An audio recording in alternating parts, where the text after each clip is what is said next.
Jane Eyre by Charlotte Bronte. Chapter 35. He did not leave for Cambridge the next day, as he had said he would. He deferred his departure a whole week, and during that time he made me feel what severe punishment a good yet stern, a conscientious yet implacable man can inflict on one who has offended him. Without one overt act of hostility, one upbraiding word, he contrived to impress me momently with the conviction that I was put beyond the pale of his favour. Not that St. John harboured a spirit of unchristian vindictiveness, not that he would have injured a hair of my head, if it had been fully in his power to do so. Both by nature and principle, he was superior to the mean gratification of vengeance. He had forgiven me for saying I scorned him in his love, but he had not forgotten the words, and as long as he and I lived, he never would forget them. I saw by his look, when he turned to me, that they were always written on the air between me and him. Whenever I spoke, they sounded in my voice to his ear, and their echo toned every answer he gave me.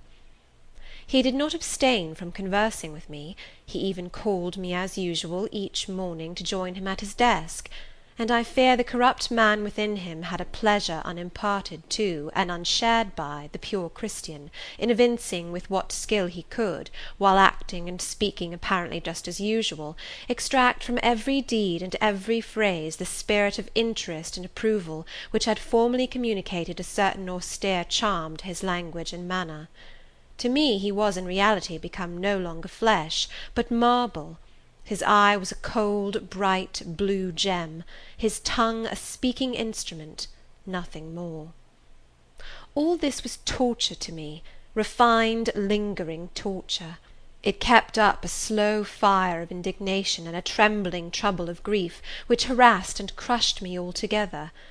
I felt how, if I were his wife, this good man, pure as the deep sunless source, could soon kill me, without drawing from my veins a single drop of blood, or receiving on his own crystal conscience the faintest stain of crime.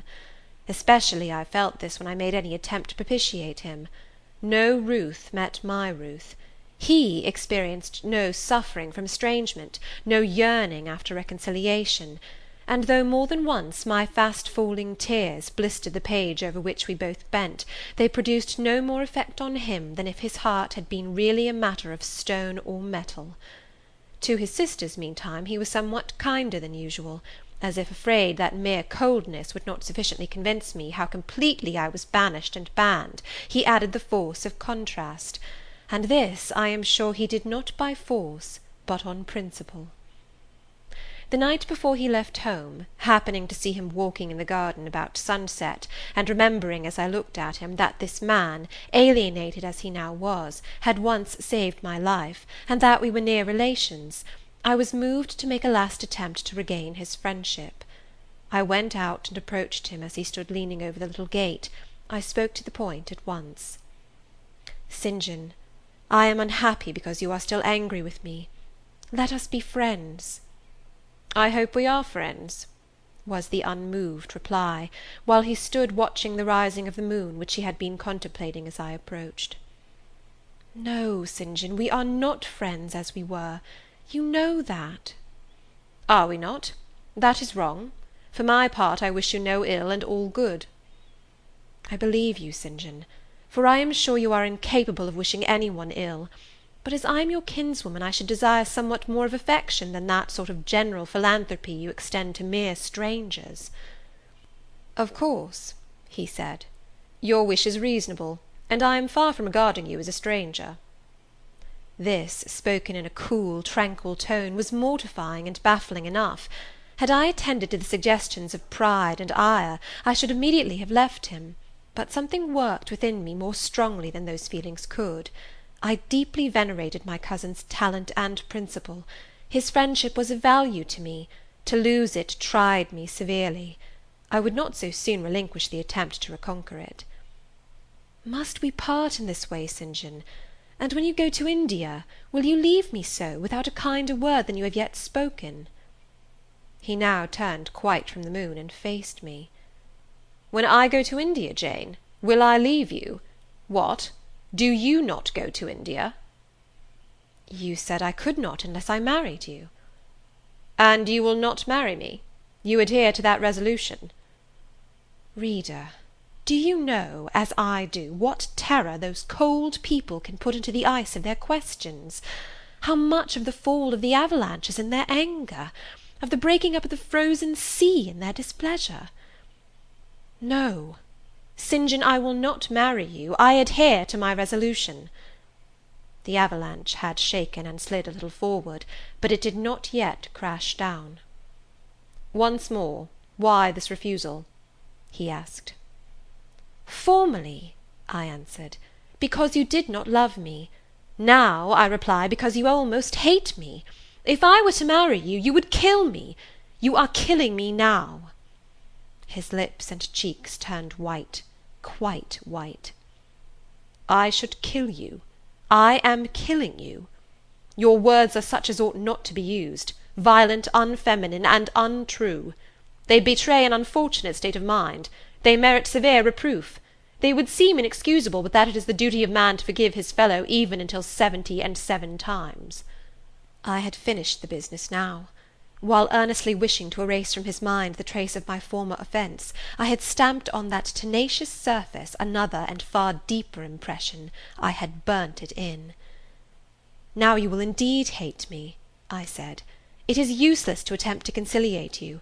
I see I have made an eternal enemy of you. A fresh wrong did these words inflict, the worse because they touched on the truth. That bloodless lip quivered to a temporary spasm. I knew the steely ire I had whetted. I was heart-wrung. You utterly misinterpret my words, I said, at once seizing his hand. I have no intention to grieve or pain you. Indeed, I have not. Most bitterly he smiled. Most decidedly he withdrew his hand from mine. And now you recall your promise, and will not go to India at all, I presume? Said he, after a considerable pause. Yes, I will, as your assistant, I answered. A very long silence succeeded. What struggle there was in him between nature and grace in this interval I cannot tell. Only singular gleams scintillated in his eyes, and strange shadows passed over his face. He spoke at last. I before proved to you the absurdity of a single woman of your age proposing to accompany abroad a single man of mine. I proved it to you in such terms as, I should have thought, would have prevented your ever again alluding to the plan. That you have done so, I regret, for your sake. I interrupted him. Anything like a tangible reproach gave me courage at once. Keep to common sense, St. John. You are verging on nonsense. You pretend to be shocked by what I have said. You are not really shocked, for with your superior mind you cannot be either so dull or so conceited as to misunderstand my meaning. I say again, I will be your curate if you like, but never your wife. Again he turned lividly pale, but as before controlled his passion perfectly. He answered emphatically but calmly, A female curate, who is not my wife, would never suit me. With me, then, it seems you cannot go. But if you are sincere in your offer, I will, while in town, speak to a married missionary, whose wife needs a coadjutor.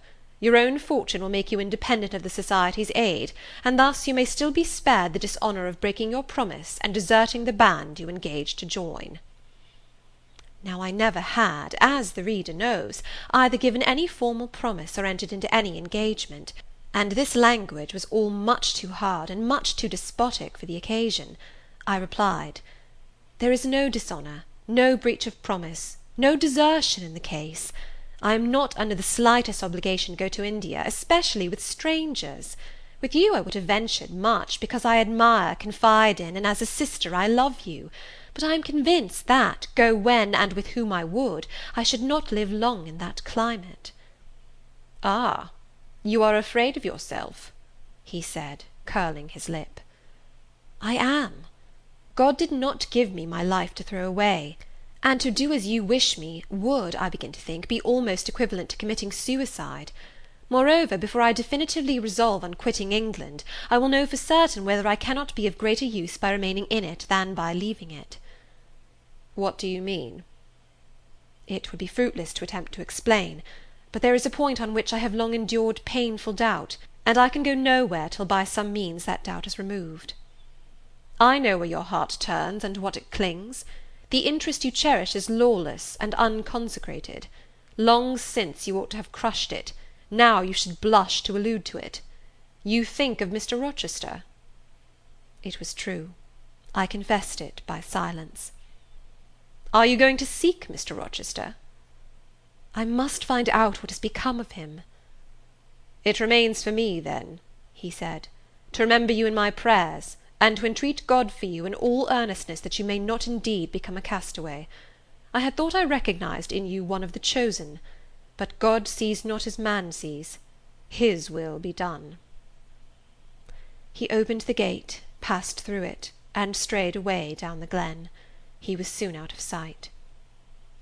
On re-entering the parlour, I found Diana standing at the window, looking very thoughtful.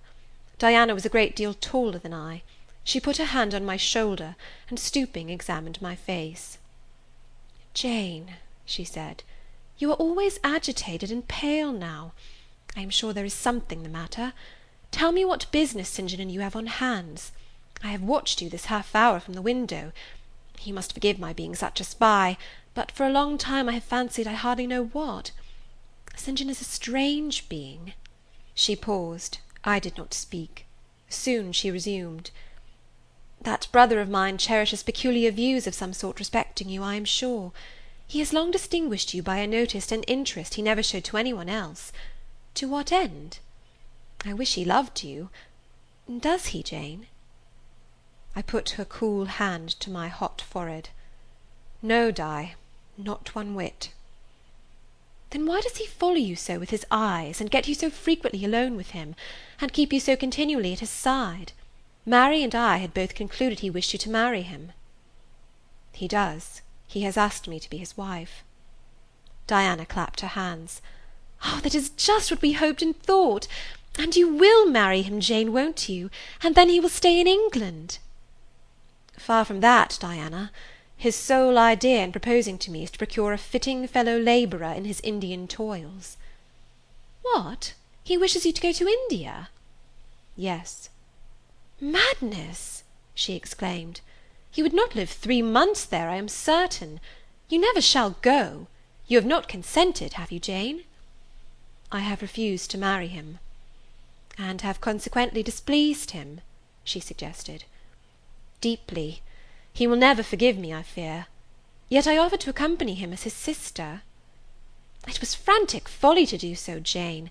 Think of the task you undertook, one of incessant fatigue, where fatigue kills even the strong, and you are weak. St. John, you know him, would urge you to impossibilities. With him there would be no permission to rest during the hot hours, and unfortunately I have noticed, whatever he exacts, you force yourself to perform. I am astonished you found courage to refuse his hand. You do not love him, then, Jane?" "Not as a husband." "Yet he is a handsome fellow." "And I am so plain, you see, Di. We should never suit." "Plain? You? Not at all. You are much too pretty as well as too good to be grilled alive in Calcutta." And again she earnestly conjured me to give up all thoughts of going out with her brother. "I must indeed," I said, for when just now I repeated the offer of serving him for a deacon, he expressed himself shocked at my want of decency. He seemed to think I had committed an impropriety in proposing to accompany him unmarried, as if I had not from the first hoped to find in him a brother, and habitually regarded him as such. "What makes you say he does not love you, Jane?" "You should hear himself on the subject. He has again and again explained that it is not himself, but his office he wishes to mate. He has told me I am formed for labour, not for love, which is true, no doubt.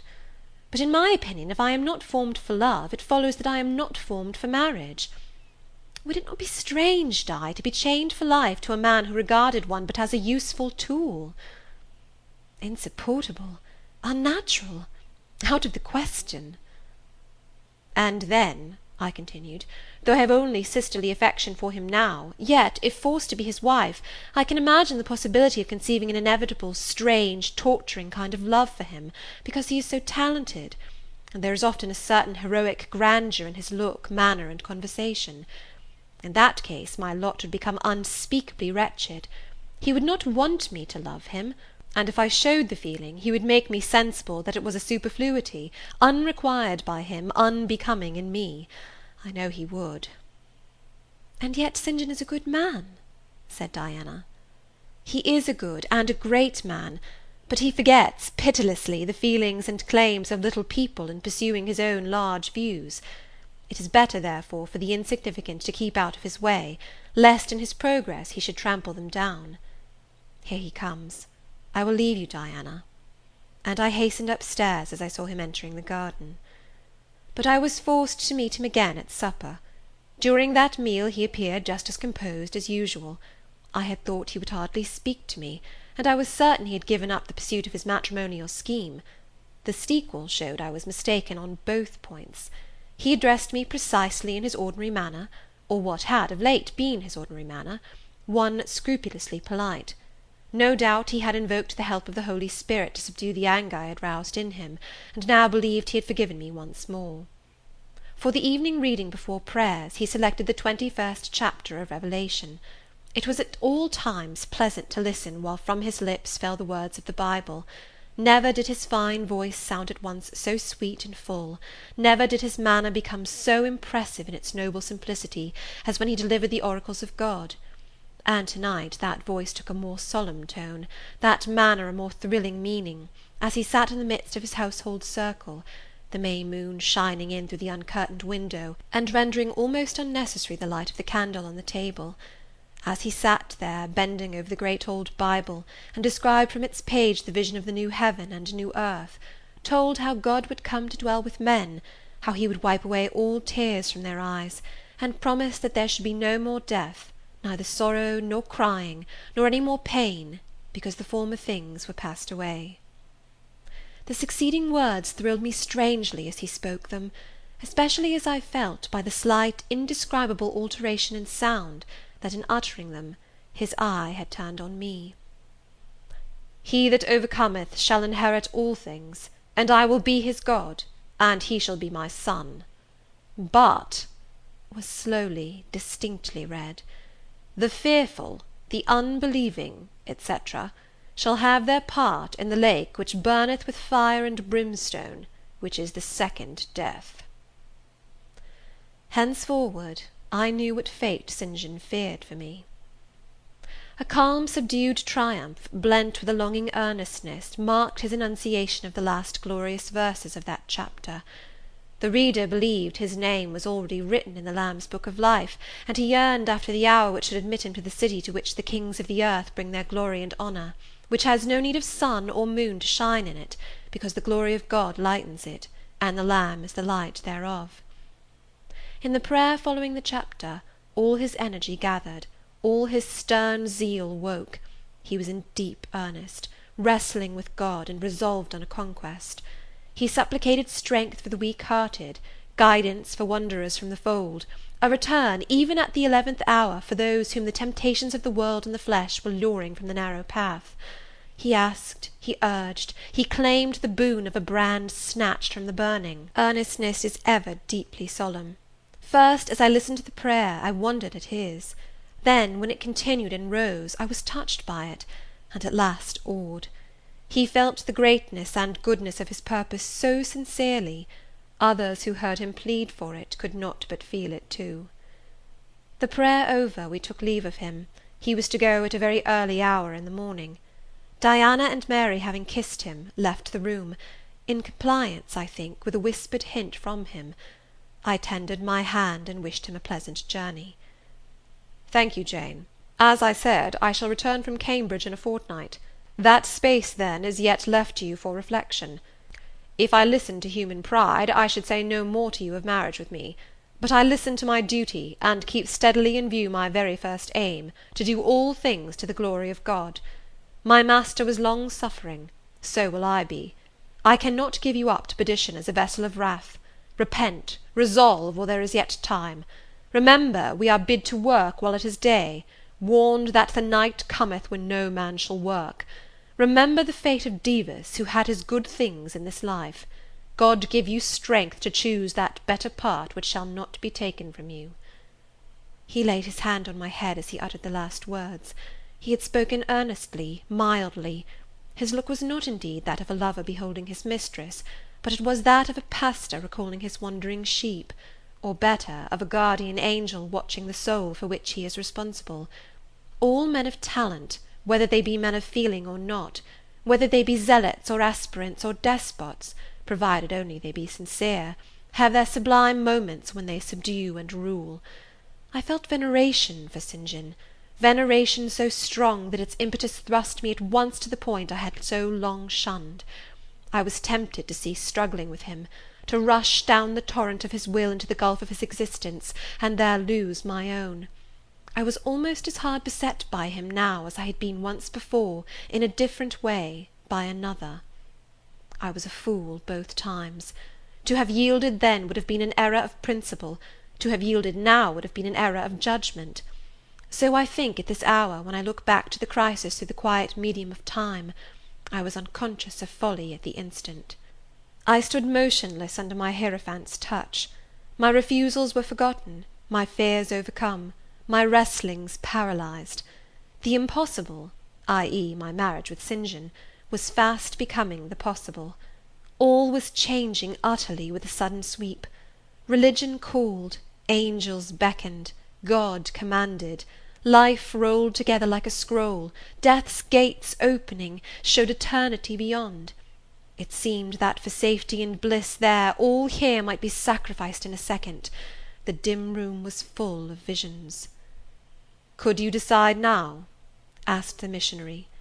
The inquiry was put in gentle tones. He drew me to him as gently. Oh, that gentleness! How far more potent is it than force!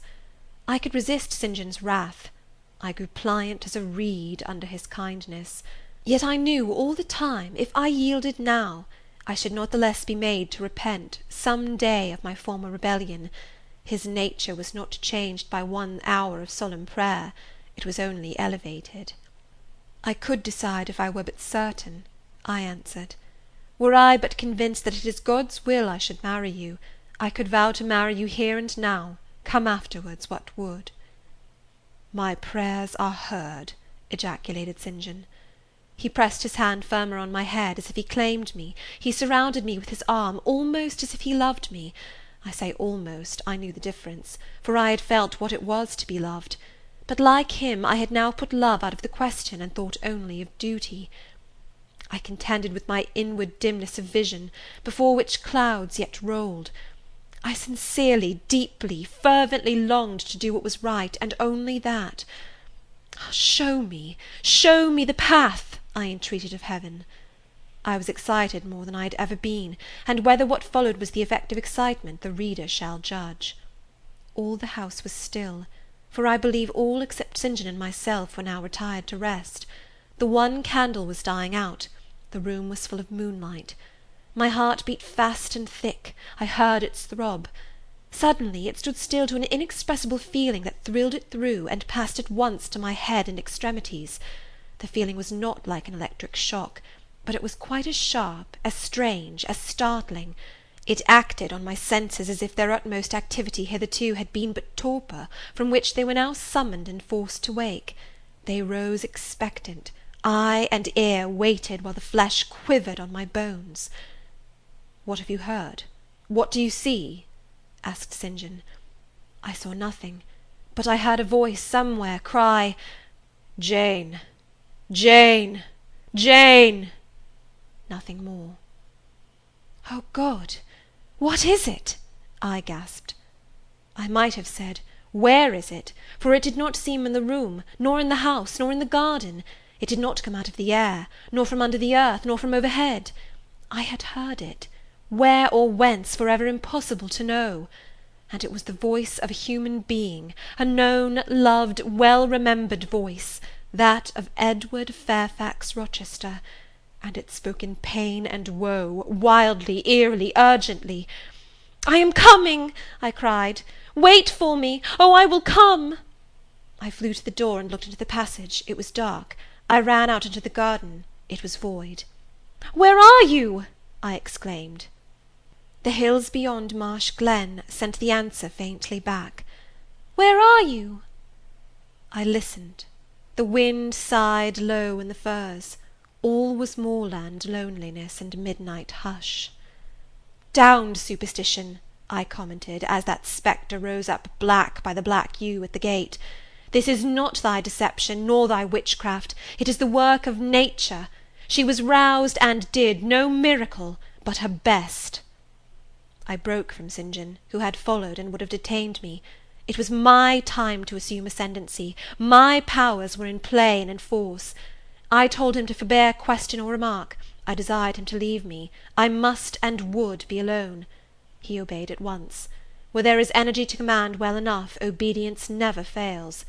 I mounted to my chamber, locked myself in, fell on my knees, and prayed in my way, a different way to St. John's, but effective in its own fashion.